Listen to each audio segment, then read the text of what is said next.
For the first 350 years of United States history, the issues of race and ethnicity were largely framed by the experience of slavery, Jim Crow segregation, public racial discrimination, and institutional racism faced by African Americans at the hands of some outwardly and many passively racist whites and a white power structure.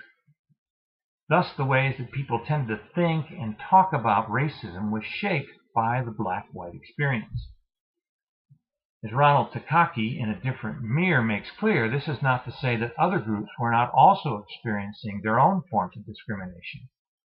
But in terms of both the academic and everyday discourses on race, the experiences of other racial ethnic groups were assumed to somehow fit into this black-white framework.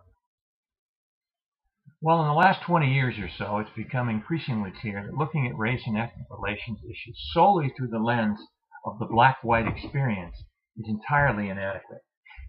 Our readings today make clear the ways in which the experiences of racial ethnic groups other than blacks and whites are similar and yet also different to what has happened with those two groups. For instance, while the one blood rule that was used to determine whether or not a person was black has been discredited for a long time, Native American tribes still today seek to determine membership largely in terms of how much one's tribal lineage or blood is from that tribe.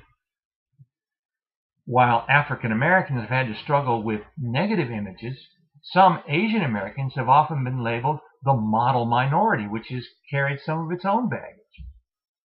Spanish-speaking people, who come from many different cultures and have many different skin tones, simultaneously get lumped together as Hispanics, while at the same time contending with whether or not they are to be considered white, or black, or brown, or some combination thereof.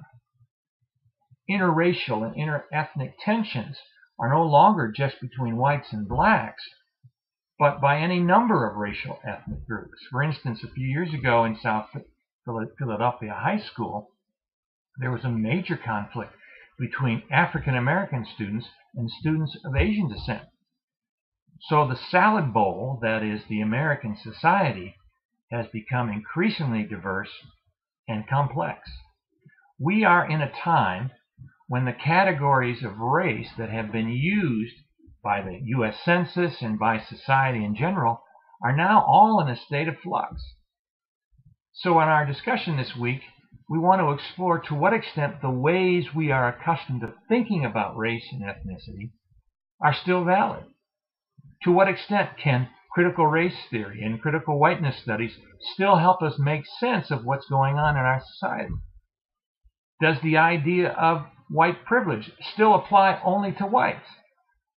And does it still apply in the same way to all, in relationship to all different racial groups? Or is even the idea of being white somehow in a state of flux?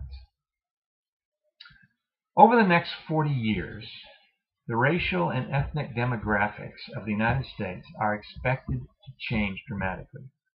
And we are already beginning to see the front edge of those changes, with the majority of school-age children being children of color, but from a wide variety of cultures.